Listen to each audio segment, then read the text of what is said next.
सन 1948 में उन्होंने शरीयत के मुकम्मल निफाज के लिए बाकायदा तहरीक का आगाज किया, लेकिन कायद आजम मोहम्मद अली जिन्ना के इंतकाल के कमोबेश 3 ही हफ्ते बाद मौलाना पाबंदे सलासिल कर दिए गए। वो पहला हमारा तजर्बा था कि पुलिस जब आती है घर में और गिरफ्तारी होती है हमारे वालिद की तो क्या होता है। दरवाजे जोर जोर से खड़काए गए, पुलिस खड़ी थी तो हमारी आंख खुल गई और साथ में पुलिस की औरतें आई थीं और घर की तलाशी ले रही थीं। पाकिस्तान के पहले दस्तूर को इस्लामी खतूत पर इस्तेवार करने और मार्च 1949 में दस्तूर साज असेंबली में करारदाद मकासिद की मंजूरी में दीगर उलमा के साथ साथ मौलाना मौदूदी का भी अहम और नुमाया किरदार रहा। मौलाना मौदूदी को कई बार कैदोबंद की सौबतें बर्दाश्त करना पड़ी।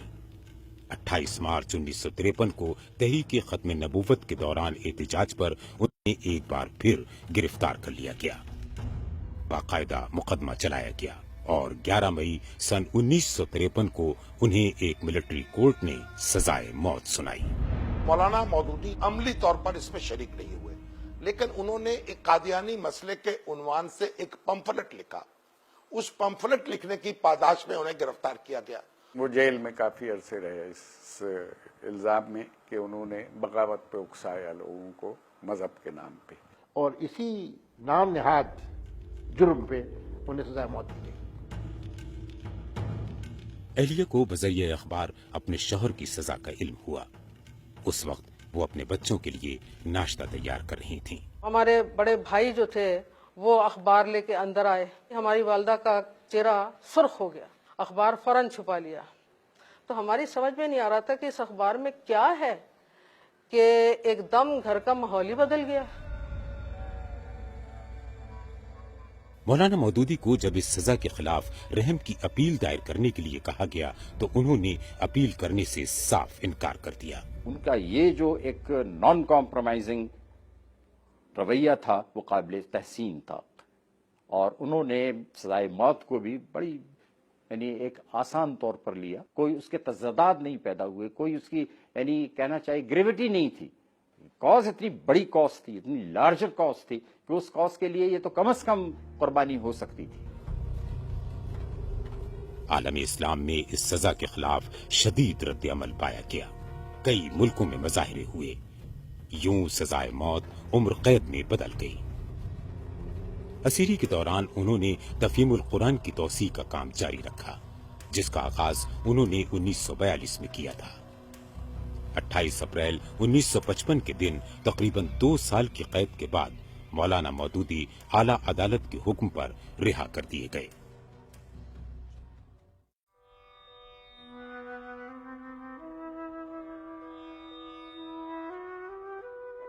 उनकी शख्सियत के कुछ दिलचस्प पहलू भी थे।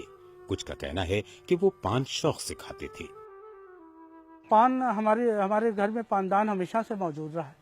हमारी वालदा पान बना के और उनकी डिबिया थी पान की, उसमें वो रख देती थी। उसके साथ एक छोटा सा बटवा होता था जिसमें छालिया होती थी, जर्दा होता था, और वो पान वो हर वक्त उनके पास रहता था।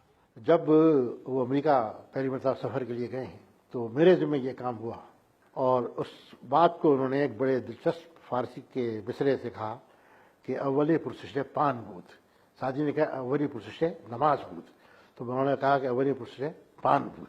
तो मैंने पूरी कोशिश की कि उस 1.5 महीने के उनके क़याम के दौरान हर हफ्ते उनको सप्लाई पान की मिलती रहे। साथियों के साथ खाना पीना उन्हें बहुत अच्छा लगता था।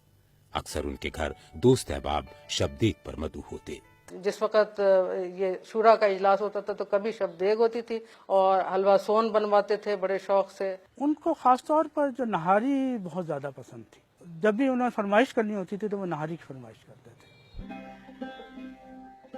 मौलाना की तसानीफ और अफकार ने वो शोहरत हासिल की कि मगरिब व मशरिक से उठने वाली अनगिनत इस्लामी तहरीकों ने उन्हें अपना कायद तस्लीम किया। देखिए जी, जो बड़े बड़े इंटरनेशनल स्कॉलर्स गिने जाते हैं 20वीं सदी के, और ख़ास तौर पे जब कम्युनिज्म के खिलाफ जद्दोजहद हो रही थी 50s 60s में, तो उसमें मैं समझता हूँ कि अगर 3-4 बड़े नाम आएंगे उसमें इनका भी मुकाम आता है। लंदन में, अमेरिका में, जहाँ भी कहीं कोई अगर पाकिस्तान की कोई किताबें, पाकिस्तान के ऑथर की किताबें तलाश करनी हो तो वहाँ पे शेल्फ में पड़ी हुई और किसी ऑथर के एक आध की हों, लेकिन मौलाना की जरूर होती है। मौलाना मौदूदी जनरल अय्यूब खान के नाफिज करदा आइन की सेकुलर साख्त के मुखालिफ थे। 25 अक्टूबर 1963 को इस सिलसिले में मौलाना मौदूदी की जेर सदारत लाहौर में एक जलसा मुनक्किद किया गया। तकारीर का सिलसिला जारी था कि अचानक जलसागाह फायरिंग से गूंज उठी। ये मौलाना पर एक बराह रास्त हमला था। मौलाना महफूज रहे, लेकिन एक नौजवान शहीद हो गया। चंद दिनों बाद ही अय्यूब हुकूमत ने जमात इस्लामी को खिलाफ कानून करार दे दिया और मौलाना एक बार फिर अपने साथियों समेत जेल भेज दिए गए। तकरीबन 9 माह बाद उन्हें अदालत उज़्मा के हुक्म पर रिहा कर दिया गया।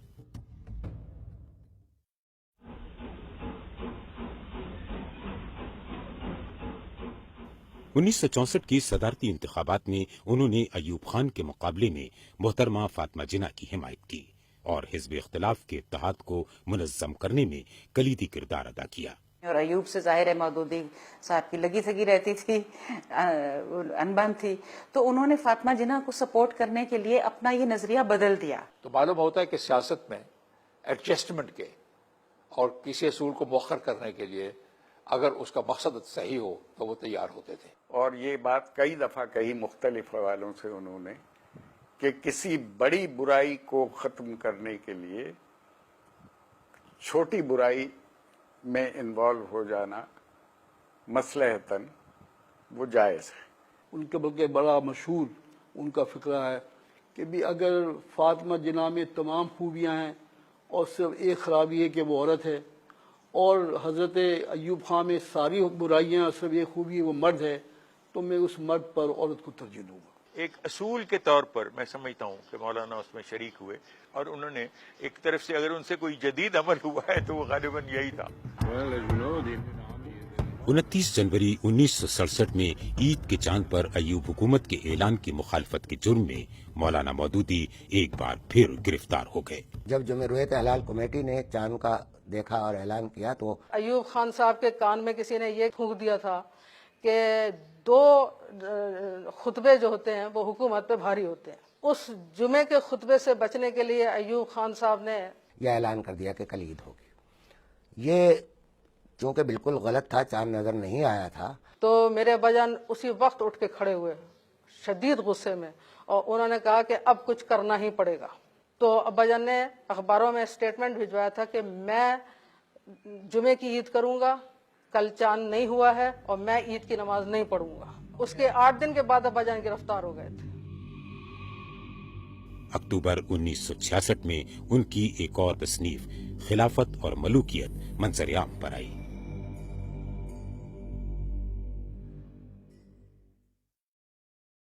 कहा जाता है कि किसी मुखालिफ की राय को सुनने और उसे बर्दाश्त करने के मामले में उन्हें हैरत अंगेज हद तक कमाल हासिल था। सारी उम्र उनकी लोगों ने मुखालफत की, लेकिन उन्होंने कभी किसी तनकीद का जवाब नहीं दिया। वो कहते थे कि मैं इनके बातों का जवाब दे के अपनी आकबत नहीं खराब कर सकता।